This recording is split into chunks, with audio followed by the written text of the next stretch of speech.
Very critical of Western civilization. Would you say that you are an Islamic or Muslim supremacist? Yes, of course. Of course. Muslim supremacist, of course. Islamic supremacist, of course. And there's nothing wrong with that. There's not a thing wrong with that. You're a Western supremacist. You believe in the supremacy of your values. You believe in the supremacy of your belief system. You believe in the supremacy of your belief system so much that you want the whole world to follow it. You try to force the entire world to follow your belief system because you believe it's so right. You came up with the Universal Declaration of Human Rights. You took it upon yourself to decide what are the human rights for the entire human race. Well, all right, but I mean, That's supremacist. You believe that you have the authority, you have the right to decide what are the rights of human beings everywhere in the world forever. And your belief in your right to do that has been brutally manifest all around the world for centuries. Not for years, not for decades, for centuries. But the difference is that in Islam, to believe in the supremacy of Islam includes everything about Islam, meaning that one of the things that we believe in is that we don't have the right to compel you to follow our beliefs. But you don't have that. You absolutely believe that you have the right to compel others to follow your beliefs.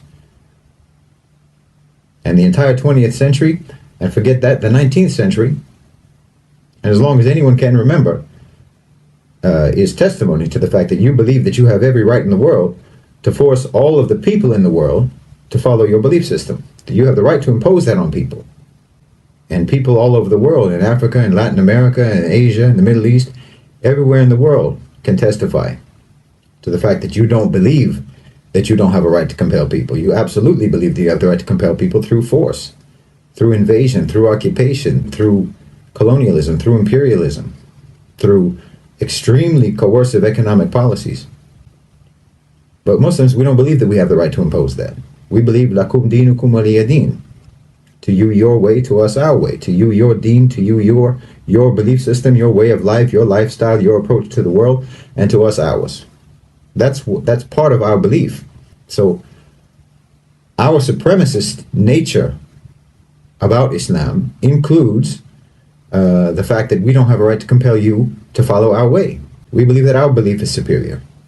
And we believe that anyone who follows that belief is following a superior belief system. And of course, I fully believe that following Islam is the best way for any human being to live their life. And the perfect set of laws, the perfect set of ethics, the perfect set of morals for any individual to follow and for any state to follow. Being a Muslim supremacist isn't racial. Muslim isn't a race. It's not an ethnicity. It's a belief. And we absolutely believe in the perfection and superiority of what we believe in. We have absolute conviction about that, absolute commitment to that, certainty about that, yaqeen about that. But do you have that about yours? Do you have that conviction about yours? You're very busy trying to impose it all around the world, but when times get tough for you, your so-called enlightenment values go out the window, don't they? I mean, when there's too many diverse opinions in your society, then you start creating bureaus and departments in the government for combating so-called disinformation. Freedom of the press is out the window. When times get tough, you ban protests. You arrest people for protesting. Freedom of assembly out the window. When your belief system becomes difficult to maintain, difficult to preserve, you throw it under the bus without hesitation. But that's not the case with Muslims. Muslims throughout imperialism, throughout colonialism, throughout the Crusades, throughout poverty, throughout war, throughout invasion, throughout occupation, have maintained their belief. Even without the Khilafah, even without the Islamic State, and even without the Islamic Empire, Muslim societies are still strong and committed to Islam. We're still committed to our belief system. Nothing can change that. Maybe we have failed states, but we don't have failed societies. We don't have failed cultures. Our governments may fall, but our people remain the same. Our people remain committed to the same values, to the same morals, to the same moral laws, regardless of whether there's a government over them to enforce that. But that's not the case with you.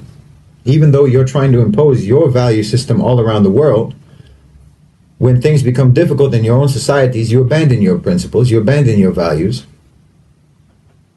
They're insufficient for preserving the security and the stability and the tranquility of your societies. They're insufficient. They're inadequate for that. So that alone, along with many, many other things, that alone shows me the inferiority of your value system, the inferiority of your belief system, and the superiority of Islam. And your belief system, your Enlightenment values, are extremely selectively applied in your society throughout your history. They apply to some people and not others. It's like in George Orwell's Animal Farm. Some people are more equal than others in your society.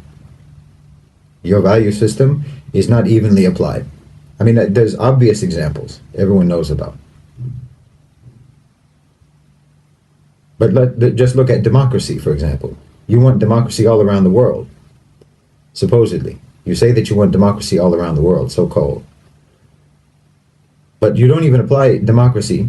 Let's just, for the sake of argument, let's pretend that you have a democratic system in the United States, and it's an actually healthy, functioning democratic system, which is obviously not the case. But let's just, for the sake of argument, pretend that it is. You don't believe that democracy is important, for example, in the private sector.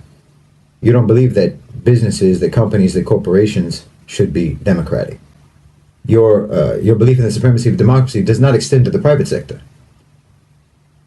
Corporations don't have to be democratic, do they? In fact, corporations are sacrosanct. It's sacrilegious to say that there should be any intervention in the private sector to make it actually accountable to the population, accountable to the public, accountable to the workers. And anyone who even talks about something like that, anyone who even suggests that companies and corporations should be democratic, will be persecuted. I mean, look at the struggle that organized labor had in the United States. Coal miners were literally bombed from the sky when they tried to organize and secure their rights and have some kind of democratic representation with the coal companies.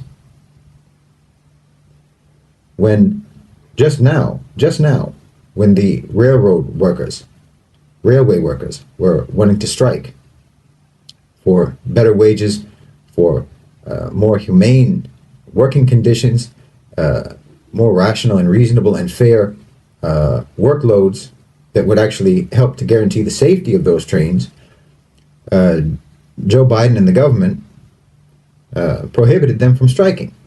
Where's the democracy? Because you don't mean the things that you say. You don't mean the values that you espouse. You don't mean it.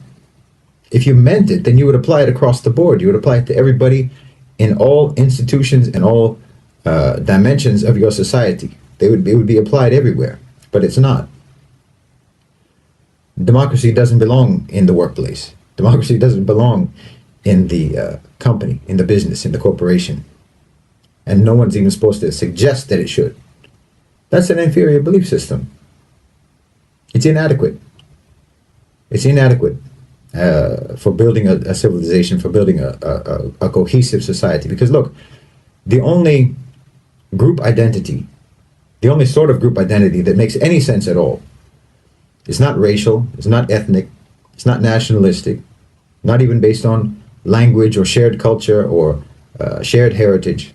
None of that makes any sense as a shared group identity. The only thing that makes sense is shared belief system. That's the only thing that makes sense as a group identity from which you can build cohesion and camaraderie and brotherhood and solidarity between people. Only belief system. You can have a certain skin color and have nothing whatsoever in common with other people who have that skin color. You can have the same language and certainly have nothing in common whatsoever with someone who speaks the same language. I'm German Irish. What do I have to do with all of the other people in the world who are German Irish? Just because we're German Irish, we have nothing in common. And yet I have more in common with a Muslim from Mali, with a Muslim from Indonesia, with a Muslim from Morocco, with a Muslim from China, from Chechnya. I have more in common with them immediately, instantly, effortlessly. We have the same frame of reference. We have the same moral code. We have the same belief. We admire the same people. Our heroes are the same heroes. Our role model is the same role model. I have more in common with them than I have with someone whose belief system is different from mine, but who looks like me, or who speaks my language, or who comes from my country. That doesn't create solidarity, and there's no reason why it should. Solidarity should be based on shared belief. People who share class identification, that makes some sense, but it's very narrow. It's not deep, it's not that meaningful. It's sort of ad hoc.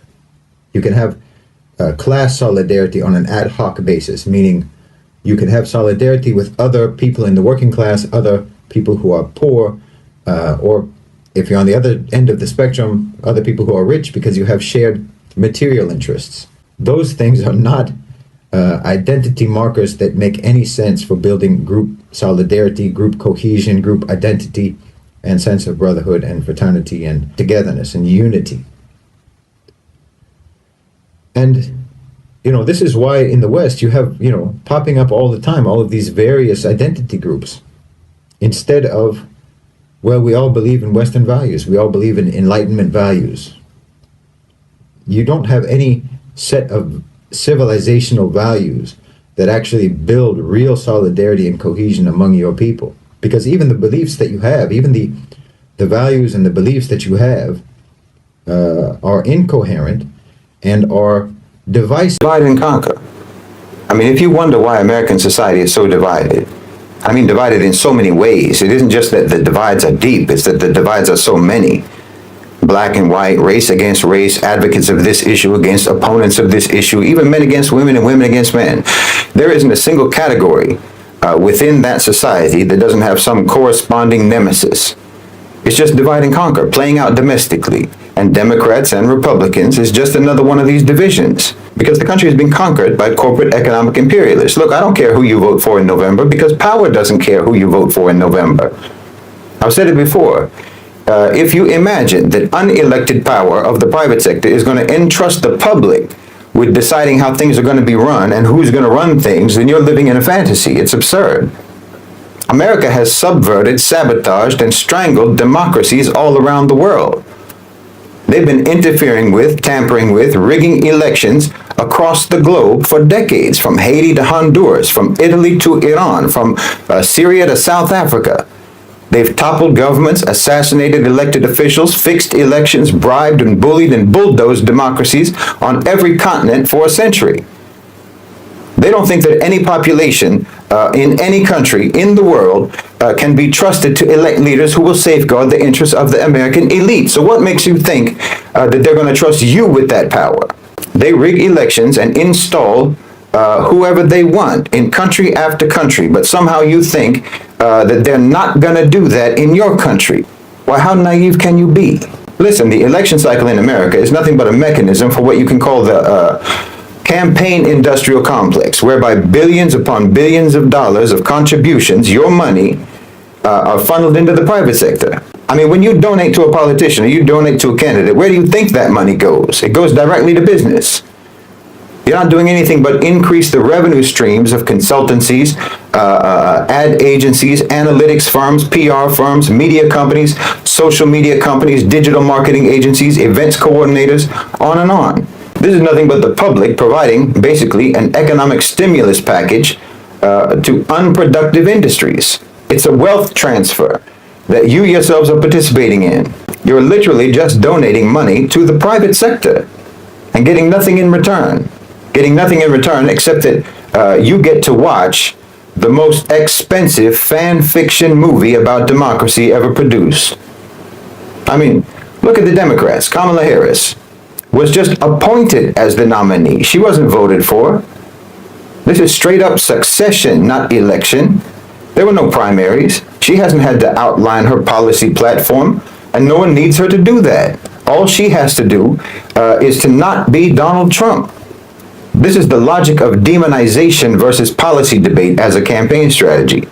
No candidate has to win your approval as long as the whole election is framed in the lesser of two evils scenario. And what's the point of that? To make the pre-programmed win seem plausible, that's all. And to not leave any opening for dissent to manifest that might make the win seem implausible. Because, for instance, if voters actually have demands of this candidate or that candidate, and the candidate fails to address those demands, then it could cast doubt upon their eventual victory. And inevitably, if a candidate does address voter demands, well, that will always end up alienating some other faction of voters. So we don't talk about issues. We don't talk about how to deal with issues. We just rally behind our party's candidate in lockstep, because the other party's candidate is literally the devil incarnate. When you're operating in the lesser of two evils framework, you're always going to have decidedly low expectations of your chosen candidate, and that's perfect when the election is already fraudulent in the first place. So this uncomplicates the rigging process. Yes, I said rigging, and don't think for a second, don't you imagine that that's a conspiracy theory, that the U.S. rigs elections. But between 1946 and 2000, America is documented to have interfered with, tampered with, malignly influenced, or outright rigged at least 88 elections from Europe to Latin America to Asia to Africa. So again, if you think that they'll do this everywhere else, but your so-called democracy is pristine, I would have to ask you why you think so. Why would it be more important to the power structure to control the outcome of an election in, say, Guyana, than it would be for them to control the outcome of an election in the United States of America? Because yes, Guyana is one of the countries where America rigged elections in the past.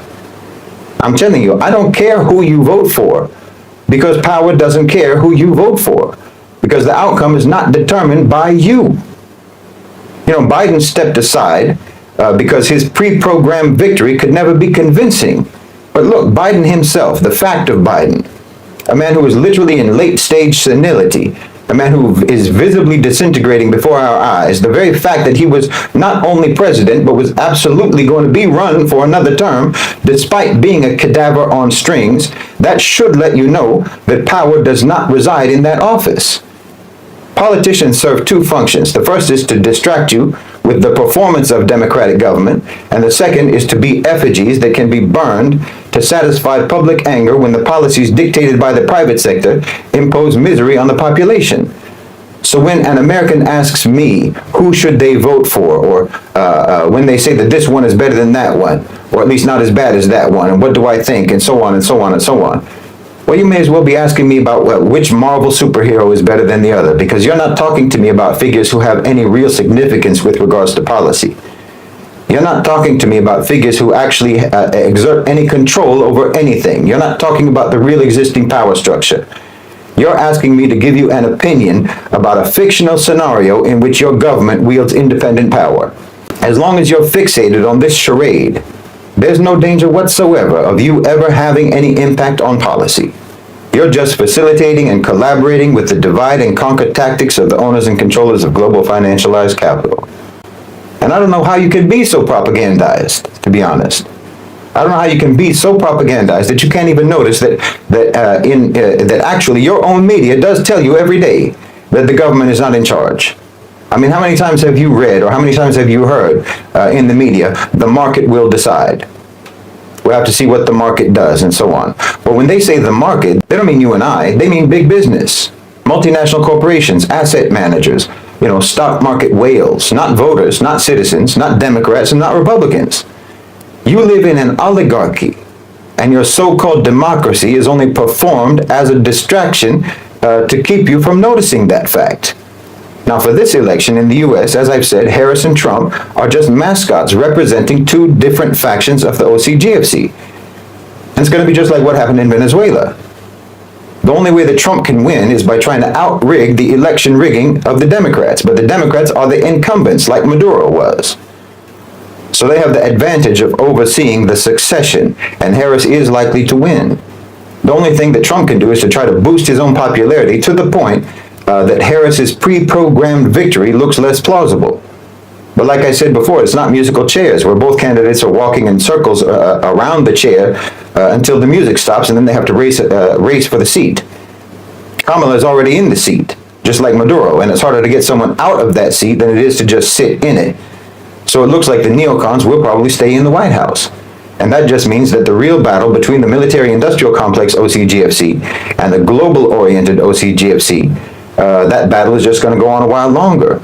But if you're fool enough to think that you have to drop everything in order to ensure that Kamala Harris will win and Trump will lose, well, then you're literally like someone who can watch those old Roadrunner cartoons and still get worried and anxious about whether or not the coyote is going to catch him. I mean, I know it's important for you to think that you have some kind of control, but the truth is, the reality is, you're not writing this story. And you're not writing how this story goes. And as long as you think that you are writing how this story goes or participating in it in any way whatsoever, then that just ensures that you will always be nothing but a spectator.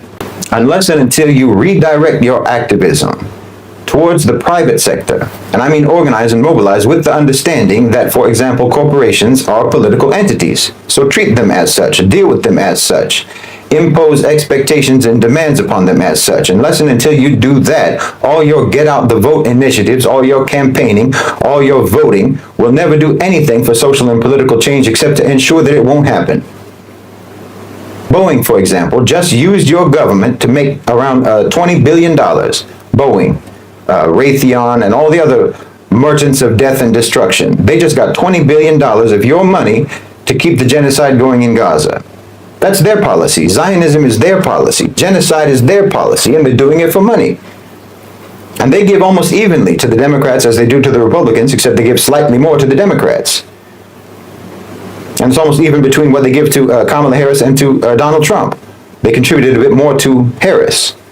I shouldn't actually say contribute, I should say invest, because they give that money as an investment from which they expect astronomical returns, which they will get. These are the entities that control your policy. It's not your ballot, it's their billions. Your government is captured, and your country has been captured, and power and decision-making has been transferred from the public sector to the private sector. Your laws and your policies are written by corporate lawyers, not by congressmen. You know, your democracy has actually become like the British monarchy. It's just an empty tradition. You know, you go out to vote the same way that British people will go out and line the streets just to watch the king pass by on a horse and carriage. It's just a nod to the lore and heritage of your society. It's a ritual that has no real significance beyond the psychological and the emotional. It's a collective, society-wide, self-soothing gesture. America is a corporate authoritarian system cosplaying as a democracy. And everybody around the world sees you. You know, you people who are campaigning for Trump or campaigning for Harris, everyone around the world sees you as someone who's like at a cosplay event and dressed up like Iron Man, but who actually thinks that the buttons on his costume work.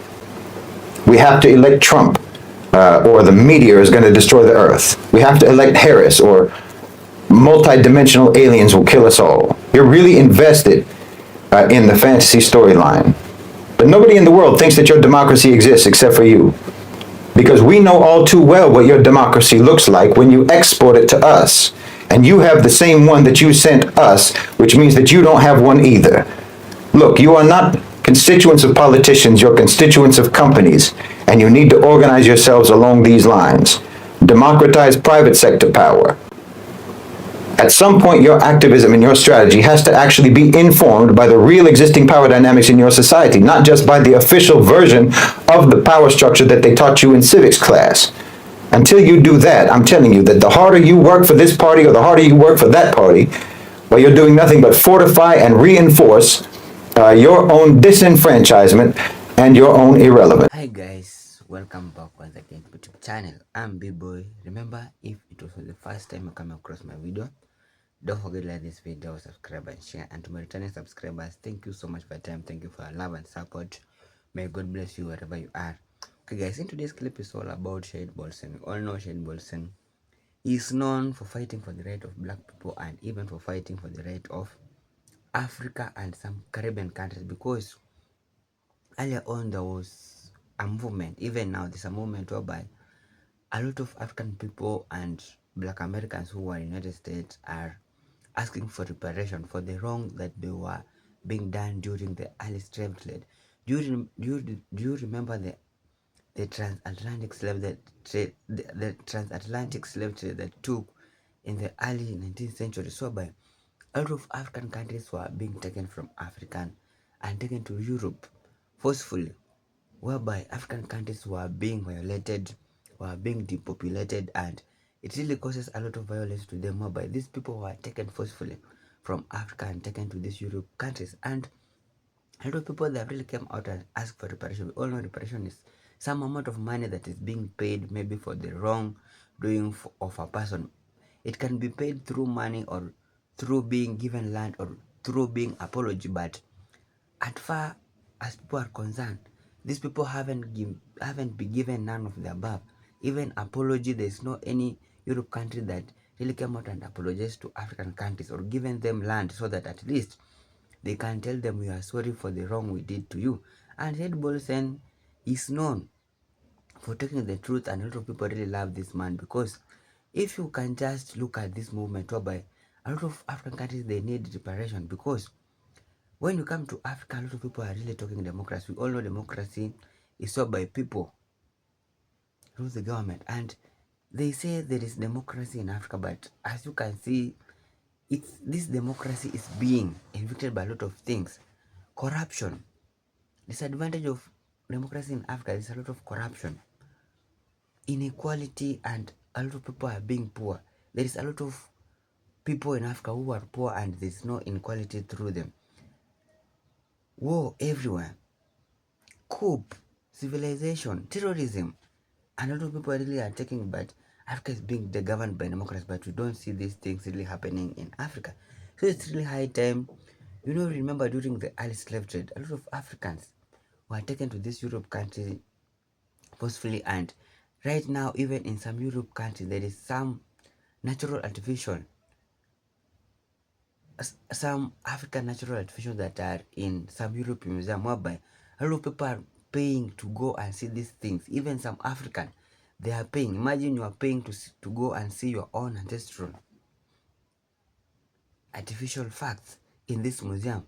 So it's really high time for these people to just come, and we agree on one thing: they should pay Africa, because you all know Africa, it's a very large continent that it's really benefiting these Western countries. We all know and we can agree without Africa, these Western countries cannot develop the way they are really developing. It's really high time they really need us, but Africa, it's not high time they need this Western country, because we all know these Western countries and Europe countries, they have exploited a lot African resources. They're really depending a lot on Africa. Africa is a very large continent. It has everything. Look at natural resources that Africa it has. Gold. Look at a country like Congo. Congo is blessed by a lot of mineral resources, especially gold. But if you look at its government, it's the way that a lot of people can come out and say that Congo, they have all these resources, but due to their bad government, it's the reason why maybe a lot of Congo people live in a poorest way. Look at a country like Nigeria. Nigeria is the number one producing oil in Africa, but they are still struggling. Maybe what can you say? Because of maybe the bad government. And there are a lot of African countries. And one thing I would really like, or I would really urge, is that some African countries should just copy what some countries like maybe Nigeria, Mali, and Burkina Faso are really doing. Really like what President Ibrahim Traore is really doing to his country. And this is the reason why maybe you can find there is other people who are just jealousy of what he's really doing. Some African leaders, they are really jealousy of what he's really doing, but at the end of the day, this man is really doing a good job. We have all seen how Burkina Faso is really developing at a very high pace. It's because President Ibrahim Traore told those colonialists, pack your things and go back to home. He told France, pack your things and go. And we've all seen how Burkina Faso is really developing at a very high pace. New construction, new schools, new hospitals, and these are the things that we really want in our African countries. We want African to have new schools, new hospital, good infrastructure, good leaders, not puppet leaders that are just there maybe to exploit African leader, to exploit the resources of Africa, whereby they are the only one who are really benefiting from it and leaving other people suffering. And this is the reason why I've said that there is inequality in Africa. The gap between the poor and the rich is so big. And this is the reason why we need to wake up as African countries. We need to wake up as African leaders. We should stop African leaders. Some African leaders should stop being corrupt, stop being puppet leaders, because We want this movement to go on, and we should unite together as one. If unite, Africans should unite together as one, will be far, far much better. We don't want some people being poor and some people being rich. We just want to be equal, and this is the reason why I really love talking about President Ibrahim Traore, because of the good things he's really doing to his people. And the Burkinabe people really came out and said that they don't need other president. They just want President Ibrahim Traore to lead them, because this man is truly doing a good job to the people of Burkinabe. The people of Burkinabe, they have been able, or they are satisfied of what this man is really doing. And we want other African leaders, Caribbean leaders, to copy notes from President Ibrahim Traore, because this is a true definition of a true leader. This is the true definition of a true captain. And I would really like you to go to listen to more Shahid Bolsen teaching, because this man, he truly speaks the truth out of everything. He truly speaks the truth that's really affecting current government and current African countries and even Caribbean.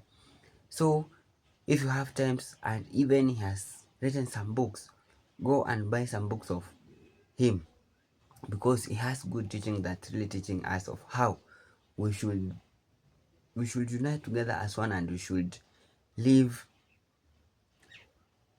in peace and harmony. So guys, if it was for the first time I come across my video, don't forget to like this video, subscribe and share. Thank you so much for your time. May God bless you wherever you are. One love.